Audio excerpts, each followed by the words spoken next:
Все-таки корейцы такие ранние пташки, еще без 15:09, а они уже уезжают с той локации, на которую я только приехала. Это будет видовая площадка, все названия я напишу прямо сейчас, и также ссылочки на Какао Мэп будут в описании под видео. Пойдемте пешочком, здесь пройти 5 минут от парковки. Ой, вы только посмотрите, как здесь прелестно. Настоящие джунгли, казалось бы, но растительность... Вот все-таки в прошлой жизни я была ландшафтным дизайнером, но растительность очень разнообразная, и сосна здесь тебе, еще какие-то деревья, которые мы тоже наблюдаем в нашей стандартной жизни, как будто бы. Но в целом очень красиво, очень атмосферно, так сразу погружаешься в некую островную жизнь, чувствуешь себя на отдыхе и полной релаксации. Но без машины, на мой взгляд, здесь тоже вполне возможно передвигаться. Я вижу, что, по крайней мере, у этой достопримечательности прям вот рядышком остановка автобусная. Так что, почему бы и нет? Нам направо. Но при этом, если так судить по количеству машин на парковке у нашего отеля, кстати, я обязательно сниму обзор отеля отдельным видео, посмотрите, пожалуйста, если вам интересно. Отличный отель, но со своими особенностями, такими небольшими, незначительными.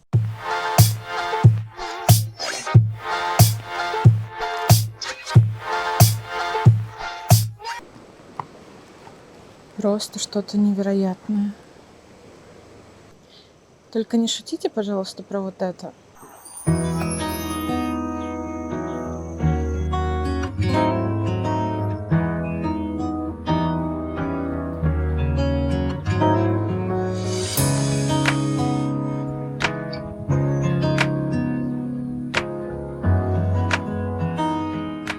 Когда будете планировать свой поход сюда, учитывайте, что в отличие от других частей острова, здесь вообще нет ветра, здесь жесткий штиль и неистовая влажность.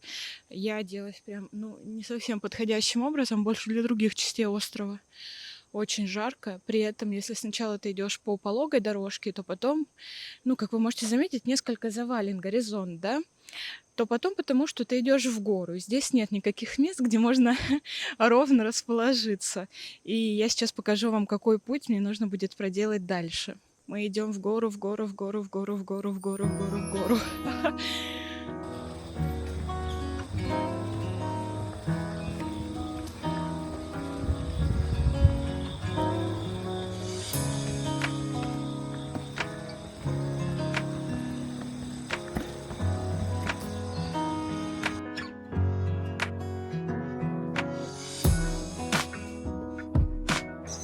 Капец, я уже представляю, как потом подниматься обратно. Потому что другой дороги нет. А это бесплатно, потому что денег у нас нет. Да? А можно не по ступенькам, потому что сил у нас нет. Да ладно, я шучу, это достаточно легкий трек. И очень красивый.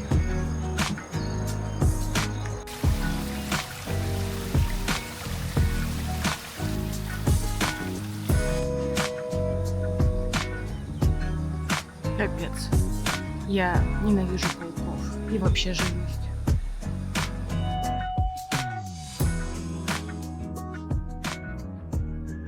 Короче, обратная сторона путешествий, которую обычно никто не показывает, это вот такие дороги. Потому что я посмотрела, если идти обратно по тому же маршруту, по которому я шла, это бы заняло 49 минут. А идти вот так вот просто у дороги 28 минут. Но при этом я уже 20 минут иду просто в гору. Очень крутую, я не знаю, это максимальный уклон дорожки. Беговой. Это жесть какая-то. Короче, я уже собрала волосы. Стараюсь как-то дышать. Главное, что до места, где у меня стоит машина, нет ни одного автобуса. Либо там с 10 пересадками. Окей, с 2 пересадками и ожиданием 40 минут. В общем, я уже почти дошла, не буду уже настраивать звук. В целом, я рекомендую пройтись именно по такому маршруту, да, там минут 25 вы идете вниз в горы. Я, мне кажется, я до сих пор отдохнуть не могу.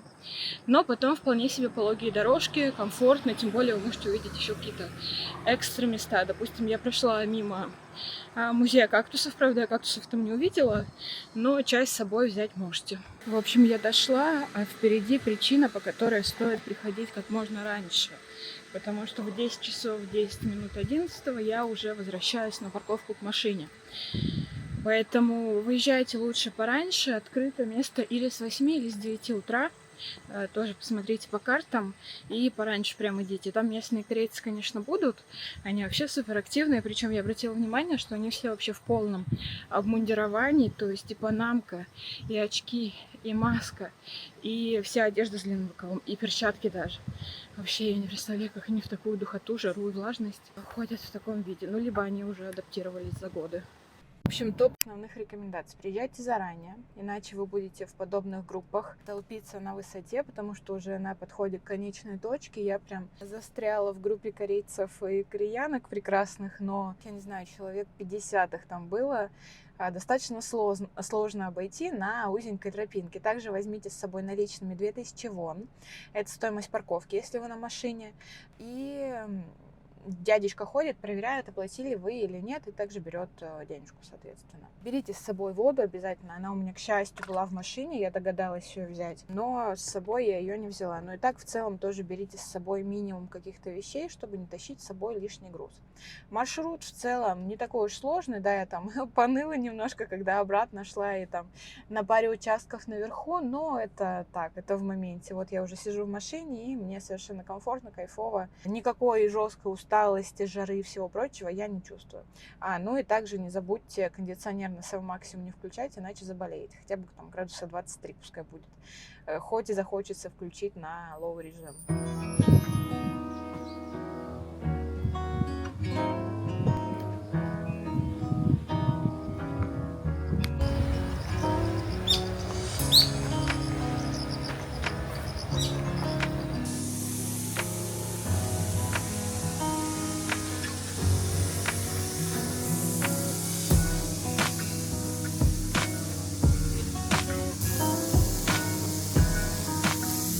Смотрите, вот здесь можно поставить себе печать о том, что вы тут были. Единственное, что мне некуда ставить.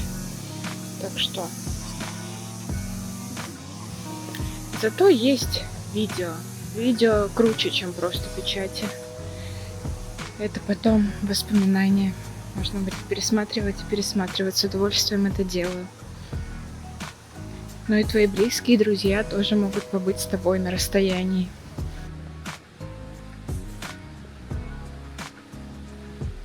Вы уже слышите звук водопада? Мы приближаемся. Ступенчики, правда, здесь такие маленькие для маленьких ножек. Мои ножки 40 размера сюда не входят. Я вижу, вы видите? Я вижу.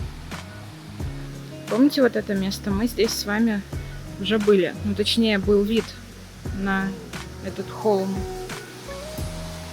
Вот и время для водопада.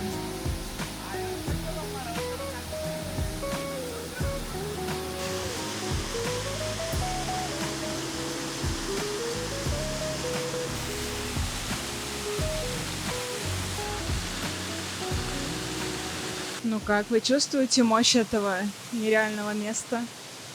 По-моему, очень здорово. Но я ожидала того, что будут водопады более большие, что ли. Конечно, я думаю, что водопад Виктория впечатляет больше, но в целом это тоже лучше, чем ничего. У нас и такое редко встретишь в наших краях.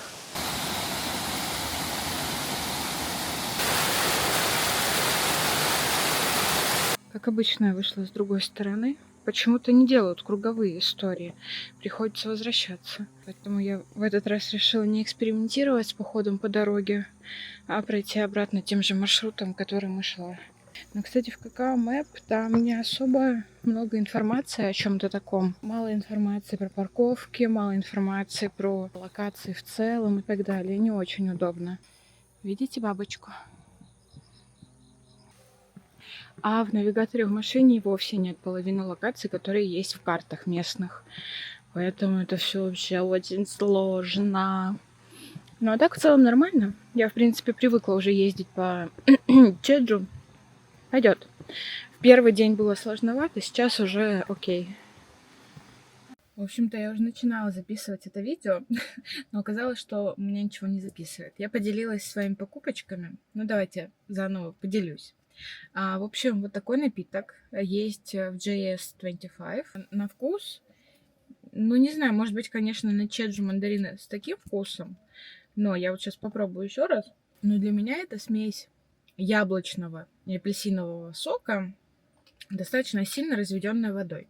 Не знаю, если им дать наши вкуснейшие мандаринки зимние, я думаю, что не обалдет. Но есть вероятность того, что это просто неудачный сок. Также я взяла себе вот такой напиточек. Все, кто смотрел какие-либо дорамы, точно знают, что это. А я вот, честно говоря, не знаю, что это, но они все пьют, и местные ребята тоже очень его любят. Это банановая тема. Я не знаю, наверное, что-то типа молочного коктейля, но на вкус не как молочный коктейль, нам привычный. Вот знаете, когда вы заказываете какой-то десерт с бананом, может быть, какой-то кексик с бананом, вот такой вот вкус у этого напитка. Очень прикольно, мне понравилось. И также я взяла себе ролл с рыбкой. Вот так вот он выглядит. Но те, кто знает меня лично, точно сказали бы, что я такое есть не буду и даже бы не пробовала. Потому что смотрите, как он выглядит, скажем так, на срезе. Я попробовала.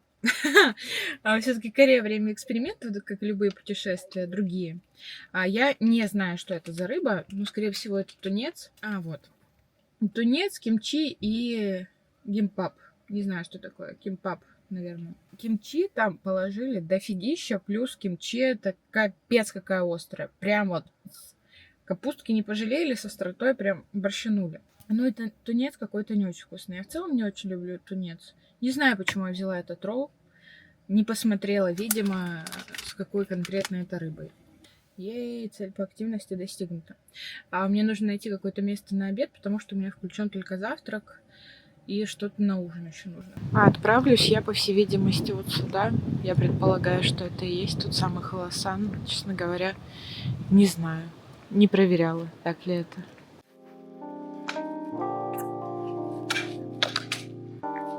Вот пока вы дойдете до этого указателя, вы проклянете все. Смотрите, по итогу нормал выглядит так. Это просто месиво из грязи. И ты вот так вот карабкаешься вверх. Много мата, извините. Решите забраться на Холосан и не такие слова скажете. Это капец вообще. Зачем я в такое вписалась? Какой-то кореец угостил меня конфеткой. Стало получше. После подъема самым сложным кажется спуск, потому что я-то знаю, что после обычных ступенек начнется месиво из грязи, начнутся булыжники, совсем скоро будет вообще отвесный склон с камнями.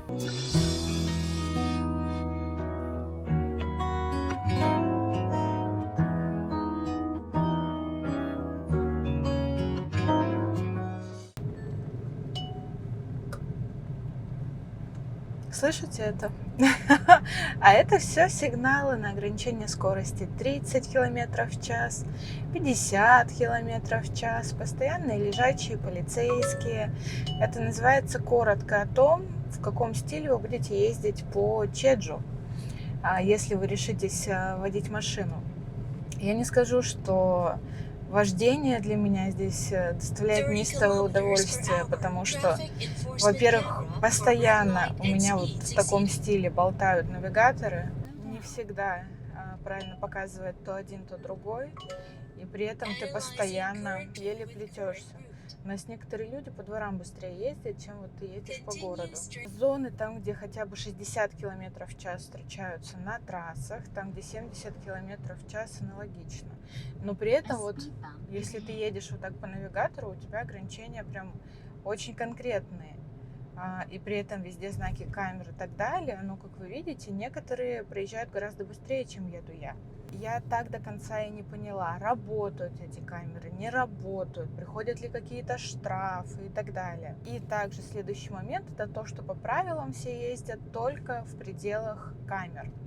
То есть стоит у тебя знак условно 50, да никто не будет здесь ехать 50, в отличие от того же Казахстана. Посмотрите, пожалуйста, видео про один день в Астане на машине. Там люди едут действительно по правилам, и да, окей, там плюс 10 километров в час бывает. Ой, смотрите, какой вид потрясающий будет. Я для вас сделала некоторые подъемы, но все же.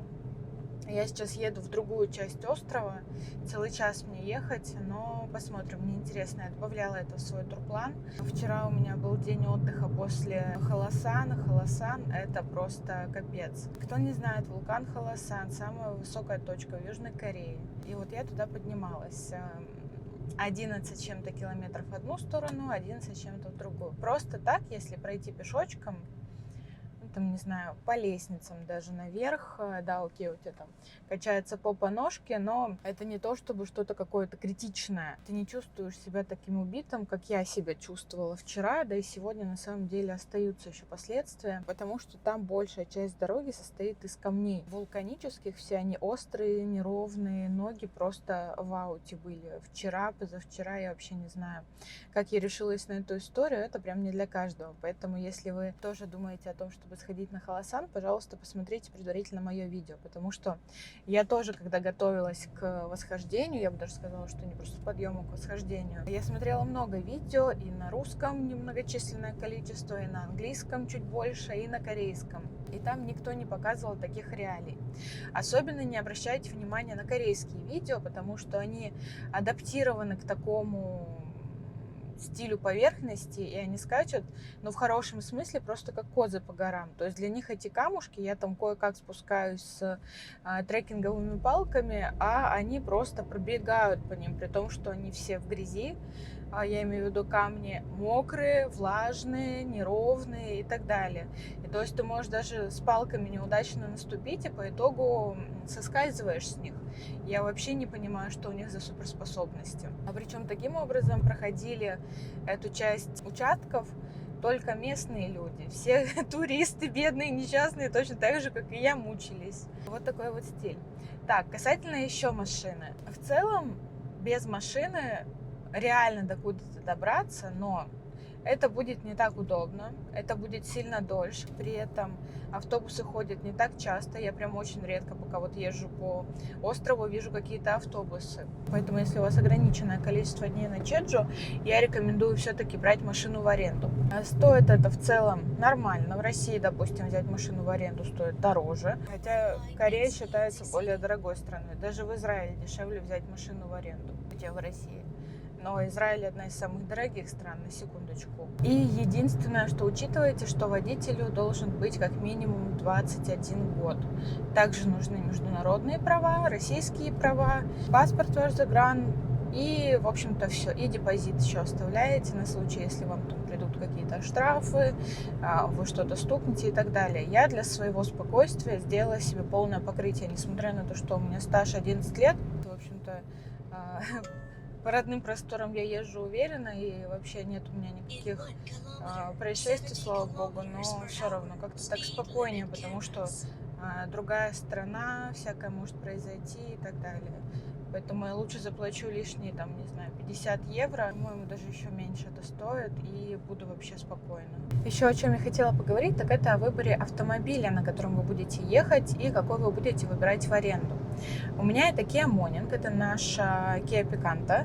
По факту, ну, там чуть-чуть отличается корейская версия, незначительно. Я ее выбирала, исходя из того, что, во-первых, это одна из самых дешевых моделей для аренды. Во-вторых, у меня была Kia Picanto несколько лет, и она меня абсолютно устраивала. Но я живу в Сибири, у меня равнины. Здесь же у тебя подъемы, спуски и так далее, и машинка откровенно не тянет. Я уж не знаю, какая здесь комплектация, сколько здесь лошадок и какая мощность, но едет она вообще еле-еле. В гору я прям вот мучаю ее, она прям 3-4 тысячи оборотов фигачит, прежде чем передачу переключить. Но вот это о чем? Что за адаптация к корейским реалиям? Не очень удобно. Но очень удобно на ней парковаться в каких-нибудь узеньких местах, что здесь достаточно распространено. При этом она сама по себе компактная, поэтому вот эти маленькие узенькие парковочные местечки, то, что надо для того, чтобы хотя бы как-то более-менее нормально открывать дверь. Хотя бы с одной стороны, потому что реально в некоторых местах такие узкие парковочные места. Не зря здесь такие вот синенькие штучки делают по бокам машины для того, чтобы не биться дверями о другие машины. В следующий раз, если я поеду, точнее, когда я поеду, потому что мне очень здесь понравилось, и я думаю, что в следующий раз вместо Турции я предпочту Чеджу. Чем мне нравится Чеджу именно как релакс, такой формат, так это тем, что здесь нет дурацкой анимации, здесь нет долбящей музыки, вообще совершенно непонятного репертуара, потому что даже в нормальных турецких отелях все равно начинается какая-то непонятная дискотека, тебя постоянно зовут то на дартс, то на какие-то еще активности, при этом бассейны всегда полные, детей куча, все ведут себя некультурно и так далее. Здесь, да, окей, тоже достаточно много детей, я вам сразу об этом скажу, и они пользуются и общим бассейном в том числе, но у них совершенно нормальные, адекватные родители. Причем чаще всего именно папы следят за детьми. Тоже интересный факт. Это прям по аналогии с Израилем. Там тоже много пап заботятся о детях. Это очень круто. И, на мой взгляд, так и должно быть, чтобы родители уделяют внимание детям. Ну так вот. Дети ведут себя нормально, не балуются, не ныряют там, где написано, что нельзя нырять и так далее. При этом в целом в отеле меньше людей. Да, их по-прежнему много, но они как-то так распределены, что кто-то уезжает на машине днем, ты можешь поплавать спокойно, кто-то уезжает на машине вечером, ты можешь спокойно поплавать.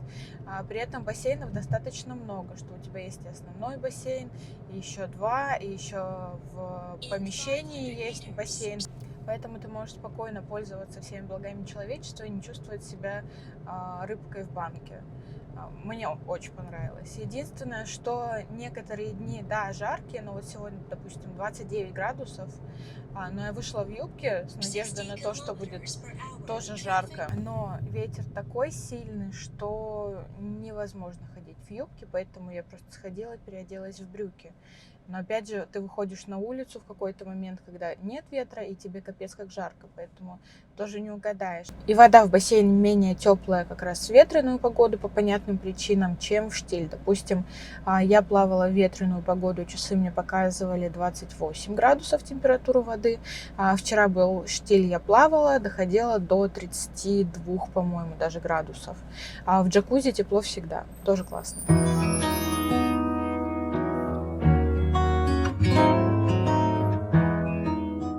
Знаете, что самое стрёмное?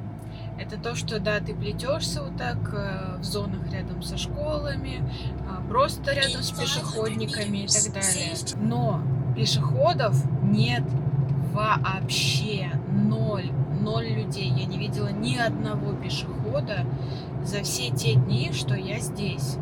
То есть я езжу на машине и в будни, и вот сегодня суббота. Нет никаких людей. То есть как так? Утром я ездила, да, днем я ездила, да, вечером я ездила, да. Как они все передвигаются? Ну, возможно, все на машинах. В таком случае есть смысл адаптировать остров не под пешеходов, а под автомобилистов. Потому что сейчас я еду по откровенной трассе, но здесь ограничение скорости 70 км в час. Вообще супер, очень, очень здорово. Очень быстро я доберусь до места. Мне еще 18 километров ехать, это вообще что-то с чем-то. А вот вы когда смотрите остров, вы представляете наши скоростные ограничения, да, местные там России, Казахстана, Армении, той же. Это я перечисляю с тех мест, видео, из которых у меня в последнее время выходили. И думая, что ой, да что там 40 километров проехать, это вообще быстренько. Полчасика, ну часик максимум, если там ограничения скорости какие-то, еще что-то.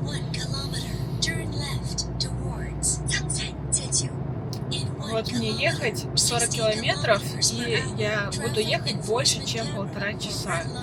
Просто из-за того, что здесь такие скоростные ограничения. Вот просто посмотрите, зачем здесь делать ограничение скорости 60. Для чего? Здесь нет никого. Здесь две полосы. Даже 50. Вот, пока успеваю, показываю вам знак въезда в город. То есть то была действительно трасса. Вообще загадочный остров. Конечно, я не предлагаю делать мир прям для автомобилей, так как это сделано в Омане том же, где люди не ходят пешком по факту, ну, кроме каких-то разнорабочих. И все передвигаются на машинах, автобусами практически не пользуются и так далее. Но какой-то баланс, я думаю, что есть смысл соблюдать. Окей, здесь есть серпантины, там я абсолютно понимаю вот эти истории с ограничениями 30, 40, 50, потому что действительно, пока я ехала на Холосан, были очень крутые повороты, очень крутой серпантин и под уклоном и так далее. Но вот на трассе 70, возможно, жизнь в России меня разбаловала, поэтому... Смотрите, я сюда приехала больше для того, чтобы закупиться сувенирами. Понятно, что они есть где-то в городе, но я просто смотрела по карте и выбирала какие-то сувенирные магазины, которые понравятся мне ассортиментом больше всего. Поэтому целый часик я потратила. Но и при этом здесь вот такой прекрасный вид. На самом деле можно подняться и наверх. Я посмотрела, путь пешком примерно 20-30 минут займет. Но, простите, ветер, но по опыту всяких таких локаций я хочу сказать, что лучше всего это все выглядит именно издалека, а не когда ты поднимаешься на эту локацию. Поэтому я просто здесь похожу, сделаю пару фото и все, и уеду. Тем более, что очень ветрено. Поэтому мне приходится закрывать микрофон рукой, ибо моя ветрозащита улетела на таком ветру, и я не могу ее найти просто нигде. Сейчас я пойду вот в такой магазинчик. Он у меня был сохранен в избранном, потому что там какой-то очень прикольный ассортимент. Хочу купить сувенирчики. Очень жаль, что ветрозащитка моя улетела. Терять ее не хотелось бы, но хотя бы у меня в комплекте есть еще одна. Тоже покажу вам, что здесь по ассортименту.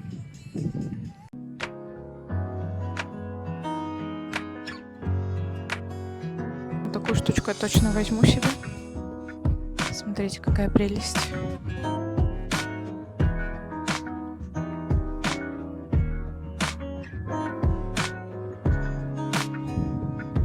И вот эти тоже очень милые мольбертики. Ой, мне очень нравятся. Не зря сюда ехала. И вот эти пухлиши тоже. Вот есть и побольше тоже, пацаны. Конфетки знаменитые. Ой, смотрите, вот эти мне нравятся. Тоже прикольно. Я вам оставлю геолокацию, что это за магазин. Сори.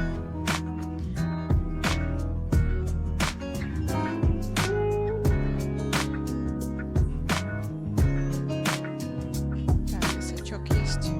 Вот этот сок я обязательно попробую, потому что то, что я пробовала, мне не очень понравилось.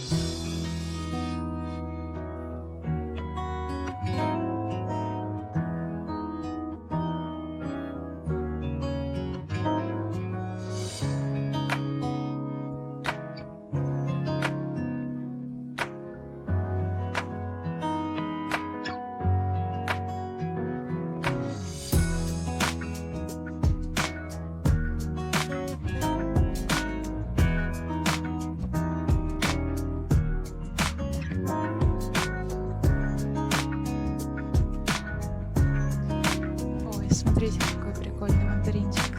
Ну что-нибудь наклеить. Тоже интересно.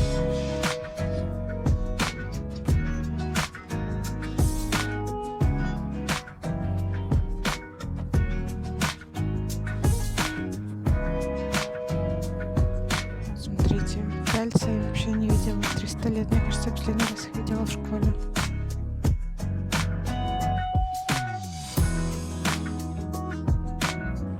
Ну, эти панамки знаменитые. Полуостров ходит в оранжевых панамочках. О, футболки тоже топовые. Да. Будь человеком, который всегда доставляет счастье и радость. Это да. Это супер. Но главное доставлять счастье и радость себе. Так, сейчас я вам закончу показывать. Потом выберу себе всякие штучки.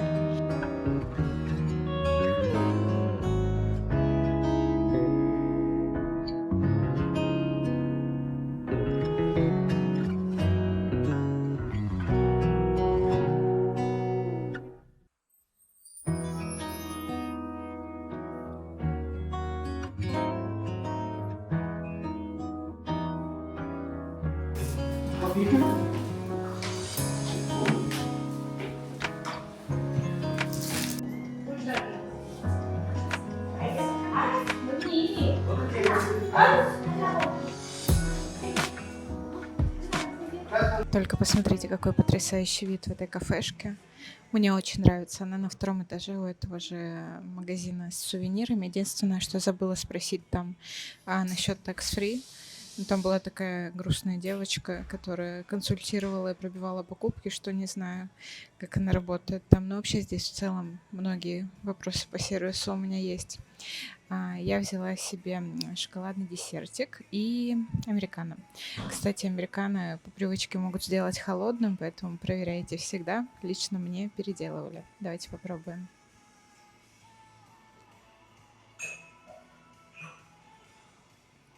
Хороший американо, насыщенный, плотненький. А вот еще один магазин сувениров, куда я хотела зайти. Обратите внимание, что нужно сначала выйти с парковки, и только тогда вы попадете на вход. Ну и там же, кстати, есть еще и фотозона на 1-м этаже, но я сразу направляюсь на 2-й. Тоже покажу вам, какой выбор здесь есть. Смотрите, тоже какой плакат классненький. Мне нравится.